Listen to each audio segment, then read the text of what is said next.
नमस्कार, जन टीवी देख रहे हैं आप। मैं श्वेता शर्मा आपके साथ। खबरों की शुरुआत से पहले एक नजर डालेंगे अभी की हेडलाइंस पर। मुख्यमंत्री पुष्कर सिंह धामी का आज नैनीताल दौरा, कई विकास कार्यों का करेंगे निरीक्षण। बिजली पानी की कटौती समेत वनाग्नि की लेंगे समीक्षा बैठक।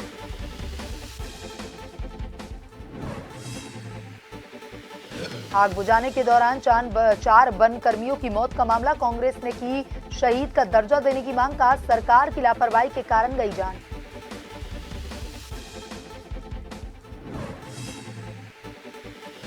काशीपुर में चोर गिरोह का पर्दाफाश, 2 सदस्यों को पुलिस ने किया गिरफ्तार। 6 बाइक समेत मास्टर की बरामद।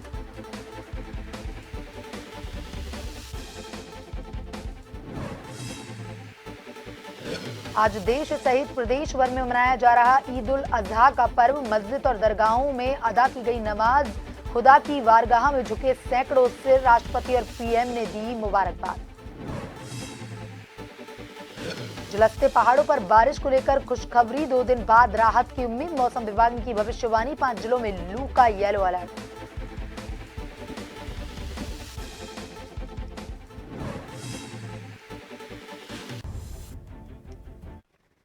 और अब खबरें विस्तार से। सबसे पहले बात करेंगे सीएम पुष्कर सिंह धामी के आज के कार्यक्रमों को लेकर के। तो दोपहर 1 बजे मुख्यमंत्री पुष्कर सिंह धामी देहरादून से नैनीताल के लिए रवाना होंगे। दोपहर 2 बजे मुख्यमंत्री पुष्कर सिंह धामी नैनीताल पहुंचेंगे। नैनीताल में चल रहे कई विकास कार्यों का स्थलीय निरीक्षण करेंगे। बिजली पानी की कटौती के साथ ही वनाग्नि की समीक्षा बैठक भी लेंगे।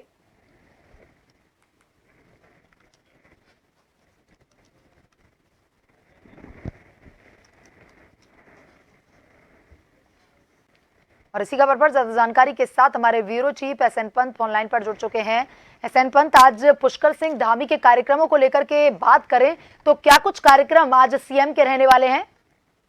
बिल्कुल, आपको बताना चाहूंगा, उत्तराखंड के मुख्यमंत्री पुष्कर सिंह धामी का कार्यक्रम आज तकरीबन 1 बजे दोपहर देहरादून से नैनीताल जिले के लिए रवाना करेंगे उत्तराखंड के मुख्यमंत्री। और सबसे बड़ी बात कि तकरीबन 2 से 2:30 बजे के बीच में उत्तराखंड के मुख्यमंत्री पुष्कर सिंह धामी नैनीताल जिले के तमाम अधिकारियों के साथ, प्रशासनिक अधिकारियों के साथ जिले में आगजनी की घटनाएं या वनाग्नि की घटनाओं के अलावा आपदा प्रबंधन के लिए क्या तैयारियां हैं, मानसून पहले कितनी तैयारियां हो चुकी हैं, उस बाबत एक चिंतन और मंथन बैठक करेंगे और साथ ही साथ अधिकारियों को उचित दिशा निर्देश भी प्रदान करेंगे। खास बात यह है कि कुमाऊं के दौरे पर जब मुख्यमंत्री निकलेंगे तो सबसे बड़ी बात है कि केवल नैनीताल जिले से नहीं, नैनीताल के कमिश्नर के साथ साथ वो तमाम नैनीताल के 4 और जिलों के अधिकारियों के साथ भी वीडियो कॉन्फ्रेंसिंग के माध्यम से वार्ता करेंगे और वनाग्नि की घटनाओं पर वो सीधे तौर पर निगरानी रखने, सतत नियंत्रण कैसे रखा जाए, किस तरीके से उस पर अंकुश लगाया जाए और कैसे अधिकारियों को उचित डायरेक्शन दिया जाए, इस पर भी फोकस करेंगे। अधिकारियों को मौके पर ही दिशा निर्देश भी देंगे। जी एसएन पंत, तमाम जानकारी के लिए धन्यवाद।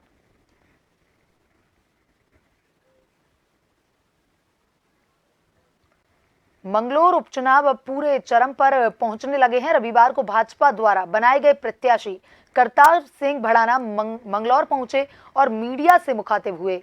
भड़ाना ने कहा कि वह मंगलौर में हाजी और कजी का तिलिस्म तोड़ने आए हैं, क्योंकि दोनों ही बारी बारी यहाँ के विधायक रहे पर विकास के नाम पर कोई काम नहीं किया।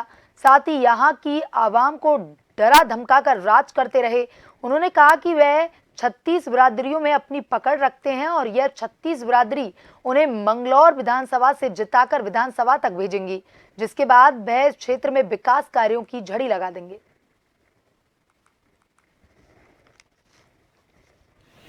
बसपा भी मेरी और बीजेपी भी मेरी और भी अच्छे लोग मेरे। जो अच्छे हैं वो मेरे हैं, जो गलत लोग हैं वो मेरे नहीं है। वो कहीं भी जुड़े कोई भी, लेकिन गुजर तो वो है जो प्यार करना जाने। और गुजर कभी गुजर को तो कोई हाथ भी नहीं लगा सकता, लेकिन गुजर कभी कभी जो ना मोहब्बत कम करता है, लड़ जाता है, लेकिन मैं मना लूँगा। मेरा गुजर भाई, अगर कोई, वैसे भाई तो 36 बिरादरी के हैं, लेकिन मेरी पार्टी का कोई साथी भाई रूसेगा ना तो मैं इतनी मोहब्बत रखता हूँ कि मेरी मोहब्बत के आगे उन्हें मानना पड़े। बीते दिनों अल्मोड़ा के विंसर क्षेत्र में जंगलों की आग ने 4 वन कर्मियों को जिंदा जला दिया, जिसमें 4 अन्य वन कर्मी भी गंभीर रूप से घायल हुए। कांग्रेस के प्रदेश अध्यक्ष करण वाहेरा ने मृतक वन कर्मियों को शहीदों का दर्जा देने की सरकार से मांग की है। इसके साथ 10 लाख मुआवजा बढ़ाकर 25 लाख और मृतक के परिजनों को सरकारी नौकरी देने की मांग की है। उन्होंने सरकार की लापरवाही के कारण उनकी जान गई है और वन कर्मियों की मृत्यु पर्यावरण को बचाते हुई, जिसके तहत तो उन्होंने उचित सम्मान मिलना चाहिए।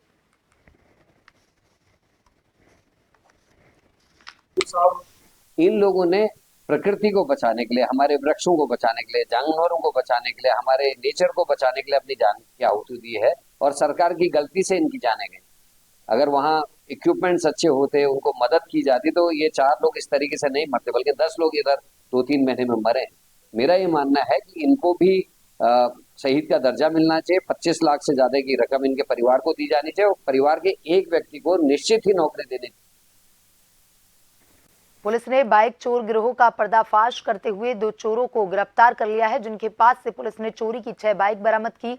चोर चोरी की बाइकों के पार्ट्स निकाल करके बेचने का कार्य करते थे। पुलिस ने दोनों आरोपियों का संबंधित धाराओं में चालान कर उन्हें न्यायालय के समक्ष पेश किया।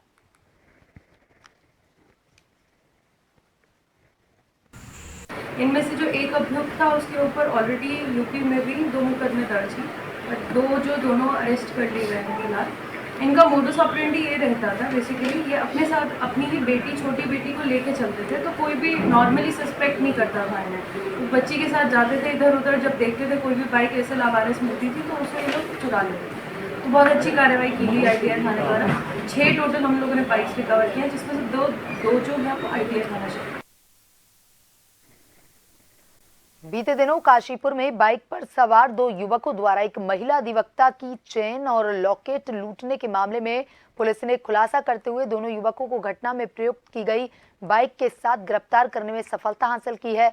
आपको बता दें कि दोनों युवक 11 जून की शाम दिलशाद हुसैन की चेन व लॉकेट झपट्टा मारकर लूट कर ले गए थे।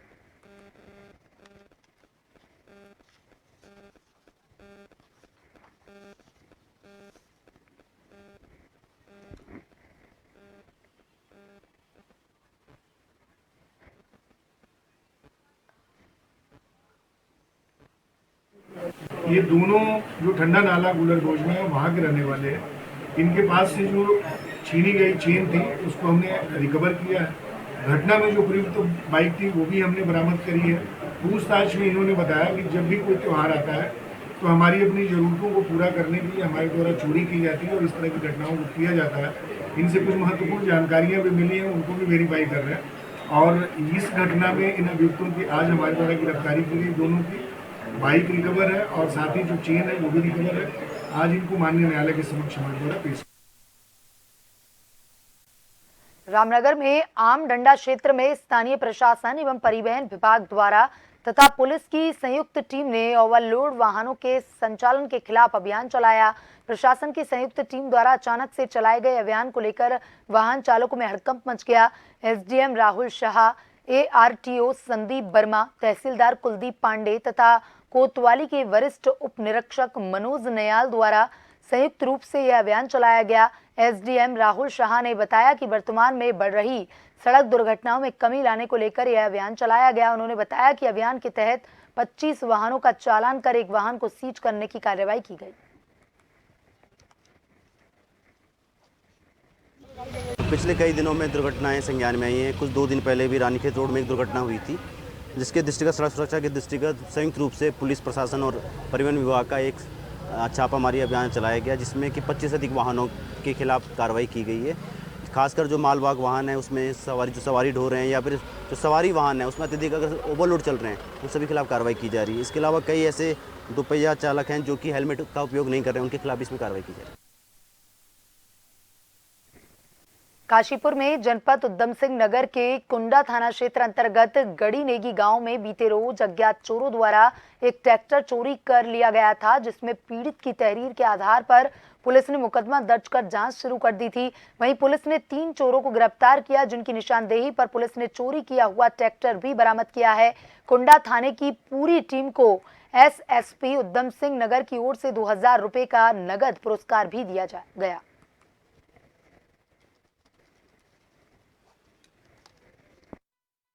इसमें एक अच्छी सफलता 16 तारीख को हमें मिली है आज, और हमने 3 अभियुक्त, जगपाल सिंह ये गढ़ीनेगी का निवासी है, देवेंद्र सिंह और अनुज कुमार ये दोनों अफजलगढ़ बिजनौर के निवासी हैं। इन तीनों अभियुक्तों को गिरफ्तार किया है और इनकी निशानदेही पर जो चोरी किया गया ट्रैक्टर है उसको भी हमने बरामद किया है। तो इस कार्रवाई के लिए थाना कुंडा की पूरी टीम को मैं बहुत बहुत बधाई और शुभकामनाएं देता हूँ, और एसएसपी उधम सिंह नगर की ओर से पूरी टीम को जो है 2000 रुपए का कैश रिवार्ड भी दिया जाता है। सर, इनका आपराधिक इतिहास अभी तक कोई सामने नहीं आया, लेकिन इसके बारे में भी विवेचना में गहनता से जानकारी प्राप्त की जा रही है। ईद उल अजहा यानी कि बकरीद का पर्व आज धूमधाम से मनाया जा रहा है। प्रदेश के साथ राजधानी देहरादून में भी मुस्लिम भाइयों ने बकरीद का त्योहार मनाया और इस अवसर पर जगह जगह पर मस्जिदों में नमाज अदा की गई। राजधानी देहरादून के चक्राता रोड स्थित ईदगाह में 8:30 बजे नमाज अदा की गई। नमाज के समय हजारों की संख्या में मुस्लिम लोगों ने नमाज पढ़ी, देश की सुख समृद्धि और भाईचारे के लिए अल्लाह से दुआ मांगी।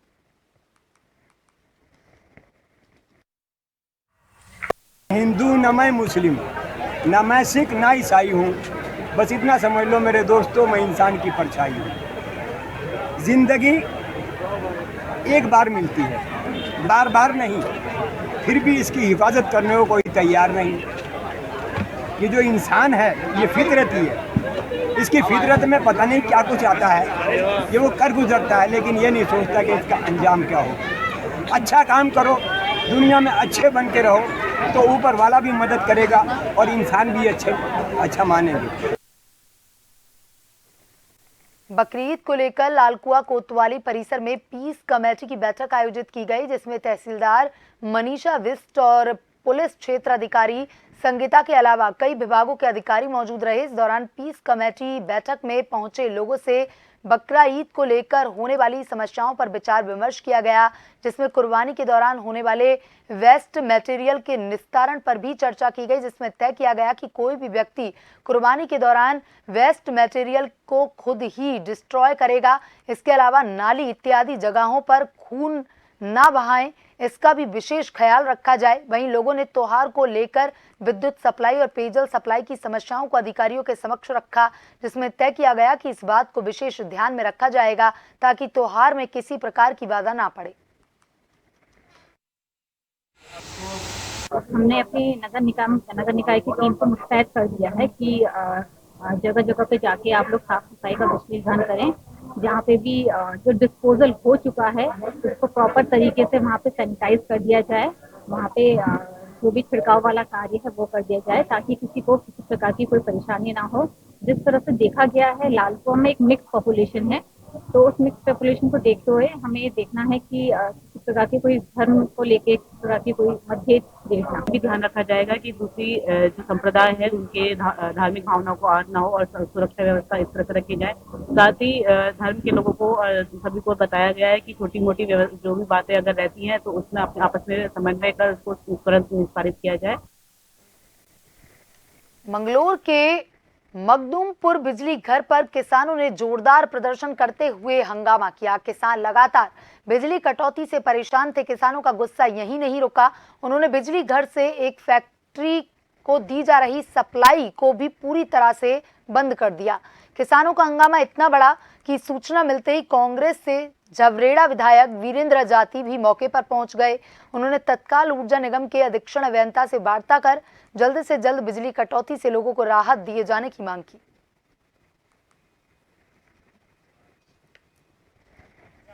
जब से हमारे यहाँ फैक्ट्री लगी है जी, यार सप्लाई सारी बिजली सही दे रहे जी फैक्ट्री को जी। अब हमने कल एक्शन साहब तो बात हुई जी, कहना है भाई 1 महीने में व्यवस्था सही हो जाएगी, इसकी लाइन सीधी बना रहे हम, ठीक है जी। ना तो हम पानी तब परेशान है जी, गाँव में बिजली है जी, ना बिजली आ रही जी गाँव में, ना पानी पिया सका डंगरों को जी, ना कुछ भी, बेकार है जी सारा मामला जी। अच्छा जी, ये नखनौता, रामनगर, टिकोला, शेरपुर, सडोली, कोटवाल, जबरेड़ी से 3-4 दिन से पूरा प्रदर्शन चल रहा है जी बिजली घर पर। फिर 2 दिन से तो ऐसा हो रहा है 10 मिनट बिजली आवे है और 20 मिनट को भाग जा, खेत में पानी नहीं आ रहा, पानी से परेशान है। लाइट, जो हमारी लाइट थी वो हमारे यहाँ एक फैक्ट्री लगी, जो हमारी लाइट थी वो आधी काट को उसे दे दी। अभी अभी आपके सामने ही लाइट आई है, तब आप आए लाइट नहीं थी, और आपको देखो कि 10 मिनट में 3 बार भागेगी 24 घंटे। ये सबसे बड़ी समस्या है। हमारे जो फसल है वो बिल्कुल सूख गई है। अगर फसल हमारी नहीं होगी तो जो लोग सरकारी नौकरी में बैठे हैं या प्राइवेट नौकरी में बैठे हैं, क्या उनको अन्न नहीं चाहिएगा? अगर हमारे खेत में अन्न नहीं होगा तो हम क्या करेंगे, या वो लोग क्या करेंगे? हमें पानी बिल्कुल नहीं मिल पा रहा, लाइट बिल्कुल नहीं मिल पा रही। नहर जो है ना, मैंने कल एक्शन साहब से बात की थी उर्दू में, मैंने कहा जी नहर का पानी कहाँ चला गया, क्या आपको साइल नहीं मिल रही है, नहर में पानी नहीं आ रहा? उन्होंने कहा जी देखते हैं, इसको सोचेंगे। तो जब तक वो सोचेंगे जब तक तो हम मर जाएंगे। आज हमें पानी की जरूरत है, पानी तो आज ही पीना पड़ेगा ना। वक्त तो चला है छोटे से ब्रेक का। ब्रेक के बाद वापस खबरों की तरफ रुख करेंगे।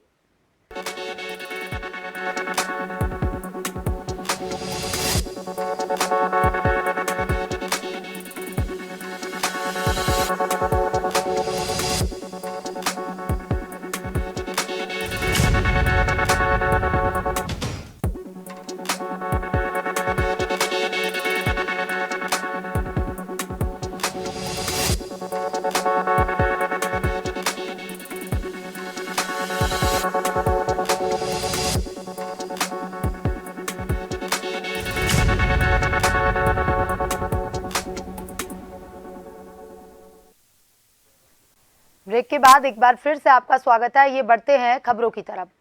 खबर सीमांत जिला उत्तरकाशी से, जहां कैबिनेट मंत्री प्रेमचंद अग्रवाल 2 दिवसीय दौरे पर उत्तरकाशी में हैं। उन्होंने कहा है कि आने वाली पीढ़ी के लिए हमें पानी और पर्यावरण को बचाने की मुहिम में जुटना होगा। शहरी विकास, आवास, वित्त, विधायी एवं संसदीय कार्य, पुनर्गठन, जनगणना मंत्री प्रेमचंद अग्रवाल जल संरक्षण अभियान के अंतर्गत वग्याल गांव में आयोजित जल उत्सव कार्यक्रम में बतौर मुख्य अतिथि के रूप में भाग लिया। इस मौके पर उन्होंने पौधारोपण और बीज फेंककर पानी व पर्यावरण संरक्षण की गतिविधियों में सभी लोगों से व्यापक स्तर पर सहभागिता सुनिश्चित करने का आह्वान किया। से हमारी प्रदेश सरकार ने 10 तारीख से 16 तारीख तक इस सप्ताह को मनाने का निर्णय लिया। आदिवासी उत्तरकाशी के इस स्थान पे यहाँ उपस्थित हूँ। मैं देख रहा हूँ कि यहाँ की महिलाएं बहुत जागरूक मुझे दिखाई दे रही है, यहाँ के लोग बहुत जागरूक दिखाई दे रहे हैं। और वैसे किसी जानकार ने कहा है कि तीसरा विश्व युद्ध यदि होगा तो जल पे होगा, यानी कि आने वाला कल जो है जल के संकट के लिए कुछ भी हो सकता है। तो हमारी सरकार चाहे प्रदेश की हो चाहे केंद्र की सरकार हो, इसके लिए अभी से जागरूक है, अनेकों अभियान चला रही है। केंद्र में आपने देखा जल जीवन मिशन के माध्यम से अनेकों योजनाएं संचालित है। चमोली जिले के गढ़वाल लोकसभा से भाजपा के नवनिर्वाचित सांसद अनिल बलूनी के गोपेश्वर पहुंचने पर कार्यकर्ताओं ने भव्य स्वागत किया। बीजेपी कार्यालय गोपेश्वर में आयोजित प्रेस वार्ता में गढ़वाल सांसद अनिल ने कहा कि चुनावी घोषणा पत्र में जो वादे उनके द्वारा किए गए थे वह सभी पूरे होंगे। स्वास्थ्य, शिक्षा, पर्यटन क्षेत्र में हुए काम करेंगे। साथ ही 7 पहाड़ी क्षेत्रों में हो रहे पलायन को लेकर उनके द्वारा जल्द ही सकारात्मक पहल की जाएगी। सांसद बना था तो सबसे पहले मैंने जो स्वास्थ्य सुविधाएं उन पे काम करना शुरू किया। आप लोगों को ध्यान होगा कोटद्वार में आईसीयू बनाना, उत्तरकाशी में आईसीयू बनाना, और अभी भी मेरी सांसद नीति का एक बहुत बड़ा हिस्सा जो है वो स्वास्थ्य सुविधाओं के लिए है। और स्वास्थ्य सुविधाओं पे काम करना मेरे रुचि का भी है और मुझे लगता है जन कल्याण के लिए जरूरी भी है। आप मान के चलिए कि गोपेश्वर में जितनी भी मांग है, चाहे हमारा जो स्वास्थ्य सुविधा हो उसको बढ़ाने की बात हो, अस्पताल के उच्चीकरण की बात हो, मेडिकल कॉलेज की बात हो, जितने भी विषय हैं इन सब पर हम विचार कर रहे हैं। संपूर्ण क्षेत्र की सुख समृद्धि, खुशहाली एवं उनके देव एवं वायु कष्टों के निवारण तथा अपने पारंपरिक विविध संस्कृति से युवा पीढ़ी को परिचित कराने के उद्देश्य से चंपावत जिले के वाराकोट ब्लॉक की ग्राम सभा पमदा में 11 दिवसीय ईड़ी देवता का जागर का शुभारंभ किया गया। रविवार प्रातः सभी देव जागरों में रामेश्वरम घाट से सरयू और रामगंगा नदी के पवित्र संगम पर गंगा स्नान किया। तदुपरांत पूरे विधि विधान के साथ धूनी पर गोदान कर 11 दिवसीय जागर का शुभारंभ किया गया। संपूर्ण क्षेत्र की खुशहाली, सुख समृद्धि एवं अनेक वायु कष्टों एवं देव कष्टों के निवारण हेतु आज से ग्राम सभा पमदा में ईड़ी देवता का 11 दिवसीय जागर लगाया जा रहा है। मेरा समस्त क्षेत्रवासियों से अनुरोध है कि इसमें आप बढ़ चढ़ कर प्रतिभाग करें और इसको सफल बनाने में अपना सहयोग प्रदान करें। 2013 की केदारनाथ आपदा की बरसी पर प्रदेश अध्यक्ष करण माहिरा ने राज्य सरकार की आपदा प्रबंधन की व्यवस्था को लेकर सवाल उठाए। वहीं करण माहिरा ने कहा कि केदारनाथ त्रसादी को 11 साल बीत चुके हैं, लेकिन सरकार ने अब तक आपदा से कोई सबक नहीं लिया, जिसका परिणाम वनाग्नि, बाढ़, लैंडस्लाइड, बादल फटना और सड़क दुर्घटना से हर साल प्रदेश में सैकड़ों लोगों की मौत है। वहीं आपदा प्रबंधन पर भी लापरवाही का आरोप लगाते हुए उन्होंने आपदा प्रबंधन पर कड़ी कार्रवाई करने की मांग की।